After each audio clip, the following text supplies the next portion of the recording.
Ketika seorang ibu tengah memperhatikan anaknya yang asyik bermain dengan teman sepantaran, ibu tersebut menyadari bahwa anaknya jauh lebih pendek dibanding yang lain.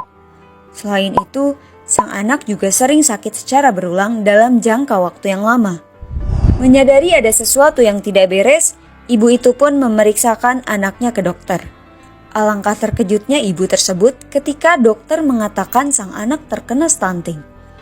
Apa itu stunting? Stunting merupakan kondisi tinggi badan anak yang berada di bawah standar pertumbuhan anak yang normal. Anak stunting memiliki tinggi badan jauh lebih pendek daripada anak seusianya. Ketika anak kekurangan nutrisi dalam waktu yang lama, akan terjadi gangguan pertumbuhan kronis dan tinggi anak menjadi stagnan. Inilah yang disebut stunting. Ibu tadi tidak menyangka bahwa anaknya stunting karena dari segi berat badan sang anak terlihat normal. Alasan tersebut juga menjadi penyebab stunting kerap tidak disadari. Padahal, stunting berbeda dari wasting. Wasting diukur dari berat badan dan merupakan keadaan kurang gizi dalam waktu yang relatif singkat. Sementara stunting diukur dari perbandingan tinggi badan dengan usia dan merupakan keadaan kurang gizi dalam jangka panjang. Di Indonesia sendiri, angka anak penderita stunting tergolong tinggi. Menurut hasil survei status gizi balita Indonesia, tahun 2019 angka stunting di Indonesia mencapai 27,67%. Ini melebihi toleransi maksimal WHO, yakni sebesar 20%. Banyak faktor yang menjadi penyebab stunting pada anak.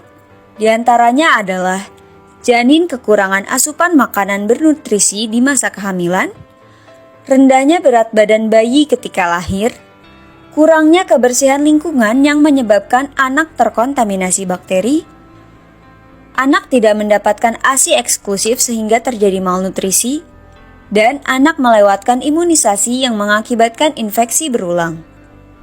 Dampak dari stunting mencakup jangka pendek maupun jangka panjang. Dalam jangka pendeknya, anak sering sakit bahkan hingga mengakibatkan kematian. Pertumbuhan syaraf anak terhambat sehingga fungsi kognitif menurun, perkembangan motorik anak menjadi lebih lambat, biaya kesehatan meningkat. Adapun dalam jangka panjang, postur tubuh tidak optimal saat dewasa atau lebih pendek dibandingkan pada umumnya, meningkatnya risiko obesitas dan penyakit lain, kapasitas belajar dan performa anak kurang optimal saat sekolah, atau produktivitas dan kapasitas kerja tidak optimal. Pada dasarnya, stunting bersifat irreversible atau tidak dapat dikembalikan seperti semula. Oleh karena itu, mencegah stunting sangat penting untuk dilakukan. Pencegahan dapat dilakukan sejak saat ibu masih mengandung.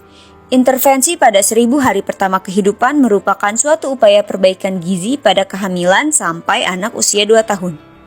Selama hamil, ibu perlu melakukan pemeriksaan kehamilan secara rutin, hindari paparan asap rokok dan jadikan olahraga sebagai rutinitas.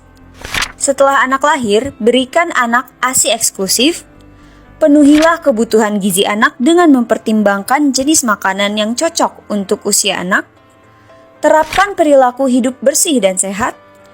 Jangan lupa untuk terus memantau tumbuh kembang anak dan melakukan imunisasi secara lengkap.